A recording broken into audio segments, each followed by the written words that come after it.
because you and I could talk on video for a million videos in a row of how to do something, but at the end of the day, until there's something on there where the person hitting balls can say, hey, Amen. how do I know? Amen. And this is how they know. So we start some newbies and just show them, hey, this is a dress. Yeah. There's impact. And they go, impact? What do you mean? The club's way back there? I say, exactly. Rotate a little bit. I mean, even that is so good. Right? Yeah, that little piece right there. Yeah. So they got to learn how to have this little bit of flow, a little bit of freedom. Yeah. Rotate, collect the golf ball, let the club overtake. That's going to bump it a little bit. Go ahead and tweak it back into square, and they're golden.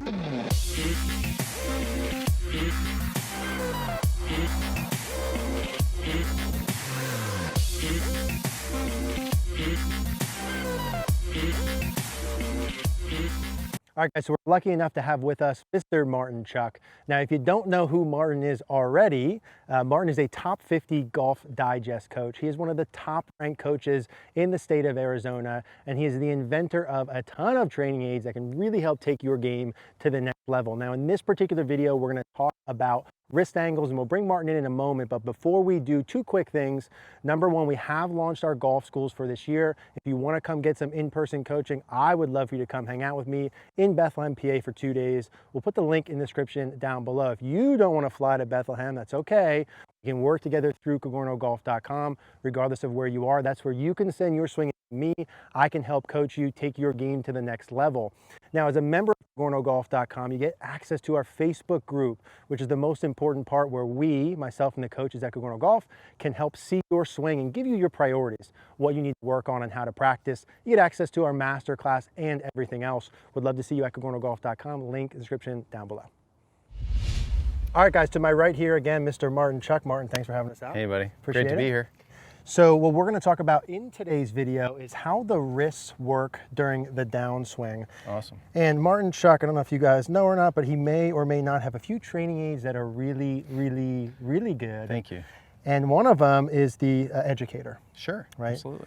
And so we're going to talk today in today's video specifically how that works in terms of how the wrists work during the downswing. Yeah. And so I think before we dive into that and we kind of demonstrate and show that, let's take a look at some of the general topics we're going to talk about. A couple great players and how their wrists work during the downswing. So you can see we're not fibbing about this stuff. Then we'll come back, show you how this works and how you can practice. Okay, so let's take a look here at some of the wrist angles that we're talking about. I just have Adam Scott here down the line, and some of the baseline pieces we're looking at if we start from the top of the backswing would be to have the lead wrist in a relatively flat condition relative to your forearm, and then you're going to have your trail wrist in some amount of extension or just bent back. That'd be more or less what we're looking for at the top to keep the club face in a neutral position. A little bit grip dependent, but that's basically what we're looking for.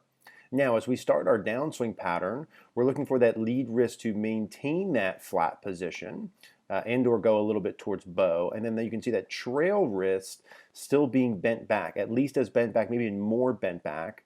You can see during the downswing pattern here, trail wrist still bent back, lead wrist still in a flat condition. And that's going to be maintained when we see from face on, even through impact.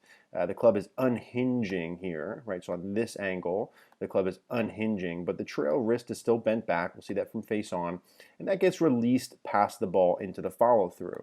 So another really good example of the down the line pieces that we can see here, if we get Mr. Hideki up to the top, we'll see the same baseline pieces of what we're trying to do. Lead wrist relatively flat with the forearm, grip dependent, and then the trail wrist having some amount of bend there.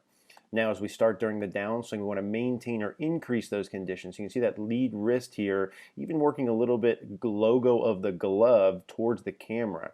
Here's the logo of the glove. Logo of the glove's working a little bit towards the camera here. So maintaining that flat left wrist or even increasing a little bit of bow. Right wrist bent back there. As we get him down into the delivery position, we'll see still the same pieces. Lead wrist pretty flat or slightly bowed. Trail wrist still bent back. That keeps that club face in a neutral position. As he gets down into impact, again, we'll see the club head is unhinging, but still there's maintaining that right wrist bend and then releasing that into the follow through. And where you can see one more little example of these wrist angles would be in a face-on position. So let's pull up a face-on here one more time. And then we'll see at the starting position, lead wrist is going to have a little bit of extension there, not much, but a little bit. Trail wrist pretty darn close to flat, maybe a little bit of extension. As we work up to the top, again, lead wrist working towards flat, right wrist is bent back, and hinged. And then as we start to work back down, we'll see the same sort of pieces. The club head will be unhinging between the lead arm and the club, right? So the angle here has unhinged quite a bit, but that trail wrist still has some of that bend to it. The lead wrist still pretty darn flat, and then he'll release that into the follow-through position. So, the take-homes here are the lead wrist being flat, the trail wrist being bent back into extension by the time you get to the top. Maintaining or increasing those conditions is going to get us a shaft on the angle we want, and it's also going to get us a club face angle that's going to be neutral or slightly tilted down at the bottom to make the contact a lot easier. So left wrist flat, right wrist bent back. Maintain or increase that throughout the downswing into impact. It's going to shallow the shaft, keep the club face good, and then you'll let that release past impact. Okay, Martin, so let's talk about the educator. Obviously, they got a little bit of a view there of what kind of risk conditions during the downswing. Yeah. So you've probably seen literally 10 million golfers in your life. Maybe not that 9,900,000. But we all see the same sort of issues Right. with the wrist angles. Yeah. So let's talk a little bit about the educator, what you normally see and how we could use it. So wrist conditions are really dynamic, and, Yeah. and it's funny, through the variety of skills and swings you take as a golfer, things change a ton. So this basically looks like a bit of a coat hanger because it is a bit of a coat hanger. I made it in my kitchen. I messed up a cutting board. My wife got mad at me. We sold a ton of these. She's not so mad at me anymore. Okay, so that's good. But the point of it is, like, little swings, little tiny motions. Yeah. There's not a whole lot going on here. People look at this and they go, man, that's a lot of face rotation. But the reality is, it's really not when you consider something that could be way more chaotic. Okay, Yeah. so when you have the educator on in its basic setup, which is 90 degrees, there's a few different options we can go through here, right? Yep. When it's in its basic behavior and you get set up and you just kind of work within the confines it puts you in, you get reasonable face rotation, these little chippy pitch shots, collecting the ball, just hitting these little bumpers. And I have it in an 8-iron, so it didn't go very high right there. Yep. But that's one of the skills people need, is a basic wrist, understanding what golf nerds speak. Okay, so this is this is an accumulator, a power accumulator number 3 in the golf machine. Yep. So that little simple behavior, people need to understand that. Now it gets more developed as the swing gets bigger, right? Sure. Whatever you wind up, you must unwind. So a lot of people they wind stuff up that they cannot get out. Yeah. So then we go into the next event, and this is where... I'm going to pause you there for a second. For those who maybe have never seen this before, because I want them to see how easy this is. When they would get this educator, they just pop it onto the edge of the end of the club. It goes like this. It's got a, you kind of pull it off, and it's got a little metal shaped vent that kind of pops through the vent cap. Yep. Put the cap on, and then just kind of gently push it in the golf club end. What I really like about this, because we've done some videos with like a coat hanger thing on it. Yeah. And I always say in the videos, the coat hanger, it's killer because you got to hold on to the thing on the side. It's brutal. It's brutal. So what I really like about this is you get the benefit of that, and you can move it much easier and better, and then there's nothing in your way on the grip. Yeah. And I think that's an important little piece there. Thank you. Yeah. My years of design, right? I'm telling you, man, genius. Genius in the kitchen. Genius in the kitchen. Yeah, exactly. Just don't ask me to cook. Yeah. So this next position, this was kind of like the aha moment for me, and this is simply position 2. You unscrew the right bolt and then you pop it back in there. And there we go, okay? So the next position, so when we have this set up on the golf club, it's basically parallel with the grooves right here. Yep. And this is the one that people go, hey, do that again. This is like a trick, right? Yeah. So there's the address wrist conditions. As I work back, the club gets a bit vertical, and then you can see that I can let the educator work on the other side, right? That response, the ooh, is what we see all the time. I've never seen that before. Well, so we have students do this all the time because what they roll things up, they get way too cuppy, and they don't have time to get that in the correct place. So the simple way of teaching this to a lot of the folks out there is just this slow motion behavior of saying, okay, get your good hands on there. Sometimes we have to give them a bit of a grip lesson, right? Like you've done a million times, as have I. But as we work kind of through to P2, and then we start to add a bit of hinge, the club gets vertical, and then that educator can go from where it started within the forearms, work under, and come out the other side. Oh, that's good. So you can see how the club gets a bit more, I'd say unhinged, ulnar. People freak out because they think that's casting. That's not casting. Right. Because look at how bent back my trail wrist is. Yeah. So my trail wrist is so bent back, if I unwind that, I've got great forward shaft lean, don't I? Perfect. So I can be ulnar here and bent back with the trail wrist, and then I can unwind and crush it. So doing it really slowly looks like this. And there's a crisp little shot down target line. Yeah. And as you start to build up the speed, for those of you that, and you can easily adjust if you bump it, which I did, and everybody's gonna bump it. Yeah. You'll bump it on the through swing, can't help it. Okay, just tweak it back into position. And as you start to add some speed to that, now your brain goes, wait a second, you mean I don't have to do this crazy hingy stuff at the top? No, because you'll never get that. You don't have time. Okay. Because a golf swing is 1.1 second long, 1.3 seconds long, 1 second if you're Tiger Woods, okay? That's right, yep. So again, in the brief time to go from here to impact, we got to be mindful of our wrist conditions, right? Yeah. And so if people realize that, it starts in the middle, and as we go back, shaft gets a bit more vertical, and then we can let that work on the other way. That's another shallowing mechanism, right? Yeah. Wrist conditions as we unwind to hit shots. And there's your forward shaft lean.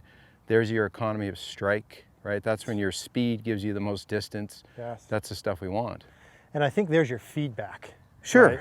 absolutely. Like above all of everything else is, because you and I could talk on video for a million videos in a row of how to do something, but at the end of the day, until there's something on there where the person hitting balls can say, hey, Amen. how do I know? Amen. And this is how they know. So we start some newbies and just show them, hey, this is a dress. Yeah. There's impact. And they go, impact? What do you mean? The club's way back there? I say, exactly. Rotate a little bit. I mean, even that is so good. Right? Yeah, that little piece right there. Yeah. So they got to learn how to have this little bit of flow, a little bit of freedom. Yeah. Rotate, collect the golf ball, let the club overtake. That's going to bump it a little bit. Go ahead and tweak it back into square, and they're golden. So we're going to take a break for a second. I'm going to hit a couple of shots with that. I'm sure there's probably another 100 ways to use this, because I've seen some different videos of you doing it in 100 different ways. But let me do a couple with that to start with. Sounds great. Cool. Okay, so we have the educator here on top. Yep. And when I set this up, I want to do the sexy version of it. Yes, this is a cool drill. So I have this even with the grooves, Yes. kind of straight 12 o'clock here from here. Perfect. And so when I'm making my backswing, what I'm feeling is the educator's going from my setup position, even with the grooves, to just underneath and on the front side of my left arm and forearm. Right.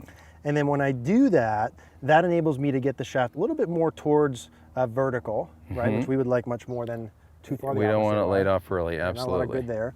So I'm going from 12 o'clock. Here's the other thing, and you did it perfect because you're a good player, but if you did roll as prematurely, like it feels bizarre, right? So it helps you kind of work it back. Yeah, you stay a little wider, and then that's how we're going to get it vertical, expose the tip of the educator under the forearm. Yeah. And now the magic sauce is that goes under. it goes, on top. goes on the other side of your lead arm. And when I get that on the other side, what I feel like that does for me is it gets my lead wrist conditions really good. Yep, right? nice and flat, even bowed. And that keeps my shaft, we'll say behind me, Exactly. if we will. Keeps my face in a good position. I can deliver that nicely.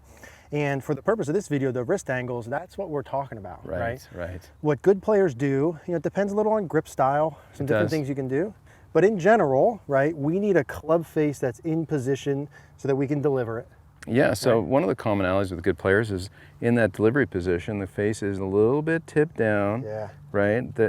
I don't care how they get there, they usually get to that delivery position looking fairly similar. Yeah. And that's the goal of the educator in this particular setup, because there is a bunch of ways you can use this. Yeah. This is the sexy drill. I almost think too, and this is a good knock, is the training aids are so good, there's almost so many ways to use that. Like that little takeaway piece you just said, from here to there, I didn't even think about that as I was doing it. Sure. But just literally avoiding my arm gives me feedback for that. Like that for someone could be gold. Right, and it's one of the many things it can do. Yeah. So I'd like to do a couple swings with that. Please. Over, under. Yeah, over, under drill, you got it. And I think for the players that and I know you and I probably see basically the same thing, have a lot of the same tendencies. The tendencies during the backswing or downswing with the wrist angles would be to get into a position where I have too much extension. Yes. Shaft is too steep. Absolutely. Face is too open. Way too cuppy here. There's no chance of getting this on the other side, right? Yeah. The more it gets out, the more the club gets down, the more you have to depend on rotation, which we want that. Yeah. You got club face control and you can hit strong shots. So like golf 101 kindergarten level Tour Striker would be, hey, I have it straightforward. Yeah. Forget about the backswing part, but as I go back, during my downswing part, for me to get the wrist angles we want, this educator should be on this side of my form. Exactly. Right, just a baseline level. Yep. Okay, good. So I like the little takeaway thing here. I'm getting underneath, but then really I'm getting it more on this side, and that's so good. I mean, it's one of those things similar to the plane mate where it feels hard to mess up, Like the feedback is so good, it's so evident that I'm doing it correctly or not. Well, and we spend so much time on the lesson tee, there's always a comment. It's like a dentist fixing cavity, right? Yeah. People have cavity. People have wrist condition issues. This is the educator. It's educating hands, educating wrists. If we fix that cavity, the person leaves the dentist's office happier. Same thing coaching golf. If we fix the wrist conditions, they hit stronger shots, more predictable ball flight. Life is good. Yeah, life's really good. Okay. So I'm going to do a couple just swings here to start. So, and I know, listen, like if I don't have good wrist conditions to start with, and I'm doing this, for me in particular, when I change something, we're starting short and slow. Yes. Short club. Use a tee even. Yeah. Don't be afraid to use a tee. And we're starting little with this, right? So let's actually have me hit a couple shots. Please. With this, and we'll go through it. Okay, so let's go ahead and hit one or two here, Martin. Have it even with the grooves. Perfect. Again, I'm going to feel it coming underneath my left forearm and then get on this side. Excellent. So let's go ahead and do a little tiny one here first. Underneath, and then underneath. Yeah, good, good. First time was great, right? Yeah. Go ahead and do it again. Build up the speed a little bit. And it's the same sort of piece that, again, I'm giving you a lot of compliments while we're standing here, but it's the same sort of thing of like, whether I hit it good or bad or do it good or bad, I don't even really care if I do it successfully. I just want to know. Yeah. I want to know. Right. Like, hey, was that right or not? What do I need to adjust? And that gives me the instant feedback. Do you remember Ben Doyle, the great coach? Yes. Okay, golf machine coach? Yeah, yeah. He used to always say, eyes on the ball, mind in the hands. So it's one of those impactful statements I use all the time with my students, because you've got to know kind of where the weight of the club is going at all times. And so the educator also gives you this sense you can see and have an idea where that helps play a role in a good strike. Because your eyes have to rest somewhere, right? Everybody stares at the golf ball, but your mind, you have to have intent. And so when you have this sense of where the club needs to go, and that's all we're trying to do is increase people's awareness, improve their intent so they hit better shots. How about that? I know that was a Ben Doyle one, but I bet there's a lot of Martin Chuckisms that we can kind of do a little one sentence thing there too. So I'm gonna do one more. Same sort of thing, I have this facing forward.